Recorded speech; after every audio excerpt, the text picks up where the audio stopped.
Lindsay airs. Well, welcome on into Iup TV. This is our daily streaming show that you can view on multiple platforms, and we are so glad you're here. I want to introduce my panel today, who you're going to see very often on this program, along with other folks who will be joining us to break down the hottest Utah political topics of the day, of the week, of the year. There are many of them happening. It feels like politics never slows down, right? Well, of course not. I know. I thought after the legislative session I'd get to breathe and decompress, but it just feels like it's kept going. So here we are. Well, joining me, Taylor Morgan with Morgan & May Public Affairs. They are a consulting firm here in the state of Utah, and Leah Murray is the director of the Walker Institute of Politics at Weber State University.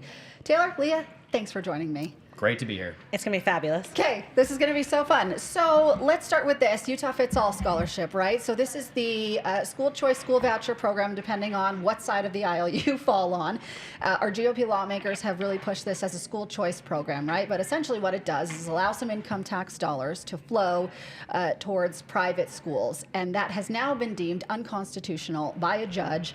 However, the Utah Fits All program can continue, meaning scholarships can still be given out. The money for last year can still go out, and then people can still apply for next year. All of this is just waiting on a Utah Supreme Court decision, but we're still maybe months away from that, possibly longer, because the state has not filed their appeal yet, and then we've got to argue the case, and then we've got to get the opinion from the Utah Supreme Court. So let's just break down the arguments a little bit, Taylor, if you can, in terms of what were both sides arguing when it came to the Utah Fits All scholarship. Yeah, this is, I think, a fascinating legal question, and one that many Utahns, and especially legislators and others, will watch very closely. Ultimately, this comes down to the Fits All scholarship has existed now for a few years. It isn't brand new. We're talking about potentially $8,000 per year that Utah parents can spend on private education. We're talking private schools, other opportunities for their kids. And the argument is that while the Utah State Constitution requires elementary and secondary education, so elementary, middle school, high schools, right, public schools, the Constitution clearly says that it has to be free. And right? open to all. Correct. Yet Utah law is very clear in that it gives Utah parents the primary responsibility for making the choice about their kids' education. But let me push back, or at least pause you right there. Doesn't the Constitution trump state law? That's exactly the point. That's the question: is does the Utah Constitution trump that state law? And is the Utah Fits All scholarship money, this $8,000 that Utah is essentially taking away potentially from public schools to give to parents to pay for a portion of private school education, is that constitutional based on the requirement in the state constitution that public education be free and open to all? That's the fundamental question. Up until now, the Fits All scholarship has really been lauded and celebrated as an artful compromise between public education and school choice. And included as part of this Fits All scholarship program is a significant pay raise for public educators, $6,000 per teacher. A lot of money is tied up in this. We will see where it goes. Right now, the program will continue as normal. Right. But a lot of questions, and everyone is watching this closely. And I wanted to just add, and I will just declare a conflict of interest because my husband is a high school teacher. Sure. One of the things I thought instantly was of the parents who maybe made plans for educating their kids, right, homeschooling their kids based on this scholarship. But I also instantly thought, oh, wait a minute, did he just lose his raise, right, from the last couple of years? And what does that look like? Are we taking money back from families if we decide in the end that it is absolutely unconstitutional? Are we taking money back from teachers? How that all plays out. Yeah. Well, I don't think we'll be taking any money back per se. If the money's gone out, it's gone out and it's gone, right?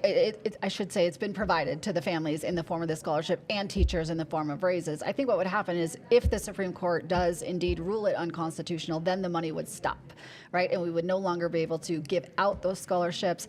And the teacher salaries would go from about an additional 10 grand since 2023 to only an additional 5 grand, right? So teachers' salaries would either stay the same or they would lose some money, right, if this is deemed unconstitutional. And that's significant. I mean, people are planning on this money. I mean, in our political world, you guys, this has been a talker all week. Yeah. Right, and I would also add, I feel teachers getting those salary bumps, right, a lot of conversation in the state about how we undervalue teachers. We have talked about this, right? Yeah. Like we have teachers.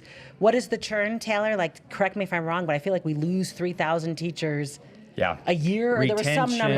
Retention's really hard. Yeah. Desperately trying to pay teachers from out of state to come and do like their practicum here so that we could recruit more teachers. So I think it's not just about whether that Constitution trumps that state law. It is about all the ramifications in the conversations around how we treat teachers in this state. If we are taking $5,000 away, even if it's a legal issue, that's going to not, the optics of that are not good. Well, we should mention too that especially during this last legislative session this year, there were a lot of questions raised about how the Fits-All scholarship money is being spent in real life. There have been questions and concerns about that money being spent on sporting event tickets or vacations or things like that. Ski tickets, lift tickets. Yeah, ski passes. And so we saw some legislation this last session to tighten some of the controls and accounting around that money. Where this goes from here, of course, no injunction at the hearing yesterday. The program continues as normal. But when and what the outcome of the Supreme Court ruling will be very interesting. Yeah, so the plaintiffs here are kind of arguing, like, sort of what we discussed already. Can income tax money flow to this program, this educational program that's not free and open to all, as the Constitution requires? But the state is saying, well, first of all, we didn't actually designate this as an educational program. And furthermore, when we changed the Constitution, voters did in 2020 to expand it to include children and people with disabilities with Amendment G, we allowed for the expansion of that income tax money to be used for other educational programs. But the judge was like, not so fast, because at no point during Amendment G were we talking about a school choice school voucher program. We were only talking about expanding it for these specific purposes. Well, and I think that's the state's best argument on the constitutional grounds here is that, yes, the Constitution does require public education to be free and open to all.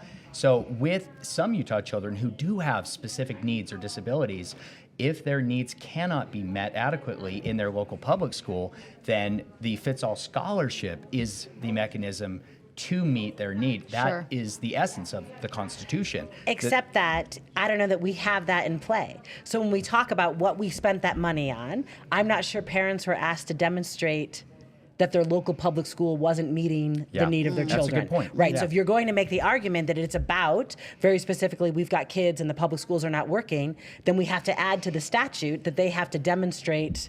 Yeah. And will we see in a special session, perhaps, the legislature try to refine the Fits-All scholarship with some language to that end, or other kind of language that would resolve these questions? And specifically, the teacher salary portion is a question for me on that, because the reason the teacher salary is tied to the Fits-All scholarship is because the way lawmakers wrote the bill. They said if the scholarship is in effect, then the teachers get more raises. If it's not in effect, they get less raise. They get less money, right? And that was very intentional. Right? They did it on purpose. The politics are clear that, look, Utahns across the aisle, across the political spectrum, regardless of the party, all Utahns rate education as their number one priority. Legislators know that, and by tying a public teacher salary increase to the Fits-All scholarship, they're directly addressing the politics. I want to bring up one more angle of this before we move to our next topic, and that just is, how does this ruling today, what does it say about the larger battle between the legislature and the courts? No, and I was wondering that too, and when you said in special session, maybe they try to tighten this up, but I don't know, doesn't this feel like a judiciary that is just feeling itself? Does that make sense? And The it is going judges to are tell, judging. Right, they are going to tell the legislature what's what on almost any issue that comes into their court. I almost kind of wonder if the legislature is not going to have, the ability to leverage that back. Well, make no mistake, the timing here is intentional, I believe. The Fits-All scholarship is not new, yet this litigation, I believe, was brought at a time that was based on where Utah courts have been vis-a-vis the legislature. I believe the timing is very strategic, it's very intentional, and we would be remiss if we didn't acknowledge the UEA NEA-led referendum that is also happening right now that appears to be full steam ahead to qualify for the 2026 ballot. That is all part of this same political Because they're conversation. the same plaintiff on this lawsuit, and they're running that referendum. That's right. And Yeah. I believe, and my understanding is the same money, national money, is supporting both. Can I ask you a question? I'm so sorry, Taylor, to interrupt Lindsay, No, but do it. Do you think that comes into play? Like, it's about that referendum, it's about this lawsuit. When we have a conversation with the legislature, it feels like there are other entities in Utah politics that have lots of power, right? Like, how does that, are they making a play to make their position stronger on some other issue coming down the pike? Yeah. None of. Yes. Yes. I like Full that. stop. Yes. All of that. Yeah, There yeah. are things we can't yet talk about here on this show, but I will say that none of these things are happening in a silo. That Right. This is all part of a broader political battle that pits the public versus the legislature versus the courts. There's going a lot is going to happen Yeah, in yeah, the coming yeah. months. Okay, Yeah. interesting. That's a good tease that I want to follow up on in the coming days. Okay, let's switch to this topic. But before we do, I want to introduce someone to you guys. Producer Peter. Okay, I don't know if you guys know Producer Peter or not, but look at Producer Hey, everybody. Peter. Sorry, I had to turn my mic on real quick. How's it going? Okay, so Producer Peter is the one pushing all the buttons on this show. Mm-hmm. He is the one who fact checks us. He's the Uh-oh. one that helps Peter, be us. nice. Not just yet. We're going to get to that. There's Don't no, worry. There was no Only fake fact news. check Taylor. I see. Okay, we will talk about that afterwards. There was no fake news given at this point in the show, so we're doing No, we've been really good. well. So if you see Producer Peter's face, just know that he is here to help us all. He can look things up for us. He can hit the button, like fake news button. We should just I'm equal opportunity here. You can call on me at any given time. let's Excellent. just get a soundbite of Trump saying fake news, and, Oh, and then jeez. you just hit it. I'll have to update the soundboard. Yes, I 'cause forgot. We have some punchy sound things that we can hit. I love so. it. I love it. Oh, yeah, yeah. right. That's a surprise that'll help us later. Yes, it'll be so good. Okay, so let's move to this other topic. Leah, this is one for you that is just going to be right up your wheelhouse, and that is the reallocations that are happening in higher ed. So our state legislature came in this year and basically said, we're going to pause some funding that our universities get because we want you to take a look at all your programs and tell us which ones aren't performing well based on these criteria that we've come up with. So explain to me sort of how this happened and what happened at Weber State. Yeah, so the answer is public institutions, we're not talking about BYU or Westminster, are agencies of the government. The legislature, one of the ways that they do oversight is through their power of the purse. So they can basically say to any agency, we are no longer funding you. If we like what you're doing, we'll give you more money, right? Like that, I think, is true. Federal government, every state, legislatures use their power of the purse to assert control over agencies. What happened was the legislature felt like higher ed wasn't actually listening to them, right? So I think that the legislature felt like a lot of redundancy, right? So you might have 4 or 5 different classes that are the exact same class, right? You might have 4 or 5 programs basically teaching the exact same program. From the legislative point of view, across the USHE system, the Utah State higher education system, maybe we have too many programs duplicated, right? Like Utah State and Weber State maybe doesn't need all of the same programs. Underwater basket weaving is the common, right? That's right. For the record, I've never actually seen that Right. program anywhere, but But I do want to, sorry, just point out some Yeah, of go ahead. the programs that were cut at Weber State. I mean, we're talking like French, right? Some French in business, like je parle un peu de français. There's going to be some people who need French, right? But you're saying Really? that maybe you just went to Canada, didn't you? We. Yeah, right? you only needed French in Quebec, though. So Right. True. Yeah, yeah. Right. So I'm just saying, like, the criteria of what we've decided to cut, that seems interesting to me. So the answer is the legislature basically said it's about enrollments. Yeah. It's about jobs, right? Can your graduates actually make money What afterward? degrees does French support? Right, What jobs? right. And right. we have a lot of data in higher ed about how our programs land. Like what salaries do our students get? Like where do they go with our degrees? And a little bit, the legislature was asking us to show, it's like Jerry Maguire, right? Show me the money. Right. Like show me that these programs have value. And so at Weber State, I was on a committee that spent since February having conversations about what that looks like. What are those criteria? How do we measure those criteria? In a conversation with USHE, which had its ideas for criteria. And then basically you are just working from there. So if you have a program that has 2 students in it, right? Lindsay and Taylor, a little bit. It is on the program to show this is a very important program that only 2 kids want to be in. But some of the accusation though was it was the conservative controlled legislature coming at more liberal universities, right, and making them cut some of the humanities and the arts and the liberal degrees. But you're saying that's not happening. I'm not sure that that's not happening. So Okay. let's be clear. I want to be clear that I think the legislature has feelings, right, about higher education. But if you look at the list from Weber State, right? Some of those were linguistics. One of those was like crime scene investigation fundamental. I mean, it is sounds like fun. not all humanities, right? So Right. when you looked at our list, absolutely was not the case that only the humanities fell in those categories. It seems like this is common sense. It seems like this is something that the universities and colleges would have already be doing. Why is this new now? So can I use a sports metaphor if Yes, that's please. okay, right? Please. So it is the case, like tonight is the NFL draft, right? Yep. So I'll just date us right here, whatever you all are watching or listening. But tonight is the NFL draft. At some point, a team is going to draft somebody, which is going to displace some player on a team. Players on the team with that guy, that's their buddy. Right? Like that is someone who they care about. So what you're asking for higher ed is for them to say, you're my friend, but your program's not valuable. That is a really hard position, I think, to put people who are working together in. Yeah. So it's not that evaluations weren't happening. I think the answer was evaluations weren't happening in such a way that led to courses or programs being cut, right? Yeah. So what happened with HB 265 and the reallocation of funds was the expectation that courses and programs would be cut. Well, Leah, you got a lot of flack because you wrote an op-ed that you supported this plan and this concept, but the other faculty at Weber State were kind of like, what the heck, Leah? Yeah, I mean, a little bit, just like my analogy with the, if you have a favorite player on the team and they get traded, think about the Mavericks, right? Yeah. When they, like, you get angry. It's very personal. So I think my op-ed was writing a very accountability matters. Legislatures do oversight all the time. We should be better at doing this and making sure our programs are good.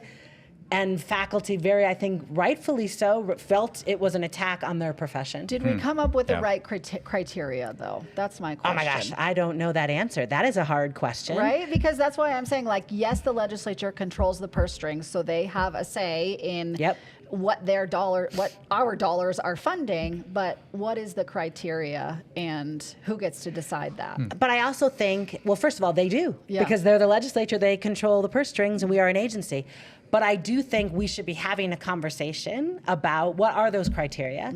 And the worry is if you're thinking about it across USHE, and then we all cut French for professions, right? There's and no so then there's French no anymore. French anywhere in Utah, Yeah. we might go, oh no, wait a minute. Like people actually maybe should be learning French. And that might become an iterative process, Lindsay, going forward. Okay. Well, let's move on to this now. I want to talk about some national news really fast, and that is a plan this week from the Trump administration kind of outlining some things we should do to help people have more children. Because apparently our birth rates are declining in the United States, and people are not having as many children as, bless you, as Excuse they me. once did. Allergy season in Utah. But not allergic to the president's position. Just, So tree pollen. Some of these suggestions included $5,000, right, for families who are trying to have a kid. I think it was producer Peter. What were the other criteria? I was about to say, to pull you in here a little bit, the plan is kind of a draft of some conversations that are happening in the White House right now. This is nothing they've put out publicly, Formally. directly. But the 3 things they had in mind were $5,000 in direct payments to new mothers. Right. They were also talking about reserving 30% of fellowship positions for programs like Fulbright for new parents. For those unaware, the Fulbright program typically allows Americans typically at the end of college to go abroad, teach English, pick up vocational skills, that kind of thing. Right. And then the third proposal was like a continuing sex ed for adults, basically like a menstrual cycle education for people who were like maybe not necessarily planning their families, like Okay. just get people thinking about it, I think is the idea there. Well, the internet had thoughts on this Yes, week. I So bet. what are your Certainly. thoughts, guys? I'm just going to say I'm not sure $5,000 makes the cost-benefit analysis right? Like, I'm now going to have a Yeah. baby. I think there are other ways we could have done this. Like, for example, my child turned 17 this year, and my child tax deduction dropped from $2,500 to $500. There are Yeah. other ways that we could Yeah. incentivize. How about managing and helping the families we already have? At the same time that President Trump is talking about this $5,000 credit to incentivize having children, he's also threatening to garnish bank accounts and Right. wages for those who are unable to pay their student loans. Yeah.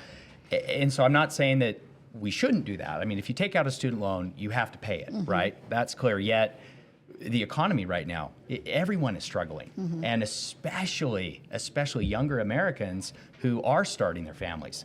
They're in the worst shape of all. They can't afford a home, and the prospect of having children, being able to afford their health care, $5,000 doesn't even begin to address it. We don't have enough time for you to answer this question, but I'll just leave this matzo ball out there. I always wonder if it's the chicken or the egg situation, right? Does culture change when policy... Where do babies come from? No, That's a different show. that's a different show. okay. That's in our next block. Got it. Do policies change when the culture changes, or does the culture change and then the policies change? Because in my mind, we don't have like paid family leave or anything like that. Those are some policies that other countries do that seem to help promote having children. Right, which would be, again, another option, right? So Yeah. instead of paying $5,000, you could just require that when people have children, they get paid family leave. Right. Yeah, and a strong economy is ultimately the foundation of everything. Yeah. And people have a lot of questions about the economy. There's a lot of uncertainty right now, and it's very, very difficult for businesses and people to take risk, to invest in their future right now with all that uncertainty. That, in my eyes, is the biggest problem. And Band-Aids like that, I don't think are going to fix it. Yeah, we'll have to leave it there for today. Taylor Morgan with Morgan & May Public Affairs and Leah Murray with the Walker Institute of Politics. Thank you both for being on Thank the you. inaugural edition of Iup TV. So much fun. Right? It was It excellent. was really fun. Thanks, Producer Peter. Peter, thank you. We are going to, see y'all next week for a new episode.